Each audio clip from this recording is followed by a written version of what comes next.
Master Trooper Case Wallace, Louisiana State Police. Just kind of going over what we had talked about the derailment over here on Highway 1. Just kind of get a brief update of what we're looking at as of right now. We are coordinating with DEQ, also with the State Police Hazmat Unit, the local agencies, and also we're talking about with the railroad, the CPKC is also on site too.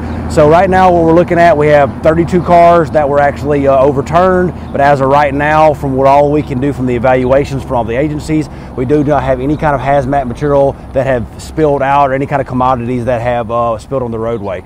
So if any concern of that, that's kind of been covered through our agencies. So when we start talking about the evacuations that we've had over the last 24 hours, the evacuation was more of a precautionary thing. Like I said, we'd rather be safe than sorry. But as of 9:20 this morning, State Police evaluated those conditions and we actually lifted those evaluations. So as of right now, all the residents will be allowed to go back to their houses that were affected by this. So what we're going to be looking at over the next probably 7 to 10 days is what we can gather from it. And like I said, those time frames can kind of change a little bit. But that's what we're looking like for actually the recovery, the cleanup process, and anything else that we have to do that on the actual roadway from the equipment being on the roadway and stuff. So as of right now, we have a no-flight zone in our area just for drone purposes and different things like that, because we have crews out here working. The main thing that we want to really cover is, especially for the railroad purposes, is there will be a lot of traffic, heavy machinery around in our area. So you are from these areas out here, which we are kind of remote.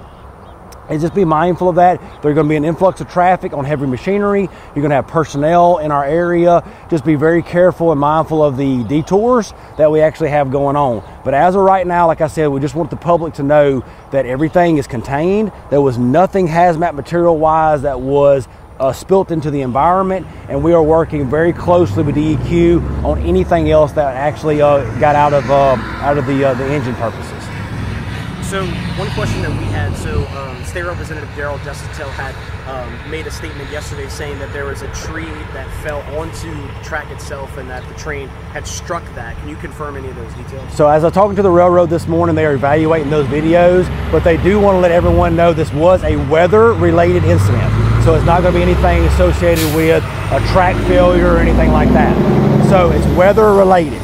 They are really evaluating if it's going to be a tree or wind, where I don't want to speculate for them, but like I said, they really were emphasizing, based off what they could tell through the damage, the videos, and the communication between the conductors and all those that are driving the trains, is that it was a weather-related incident.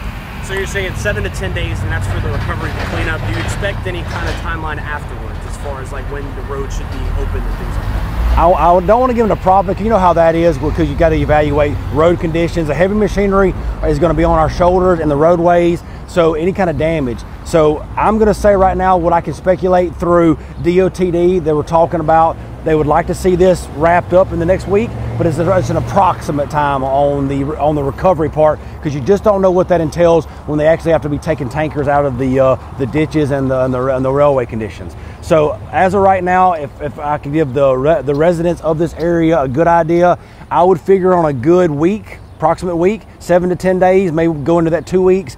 But like I said, we really want to maintain public safety. So if they have to rebuild the roadways or do some kind of overlays, that's something that they're considering right now. Because like I said, a lot of heavy machinery is on and off those roadways, and we really need to evaluate that for public safety purposes. And so no major injuries or fire or anything like that as well? No, so I talked to the railroad people this morning. All the personnel that were on the train have been evaluated. They are not reporting any kind of major issues with medical stuff, so they are being evaluated and monitored. But as of right now, there was no major concern for any kind of major injuries with anybody.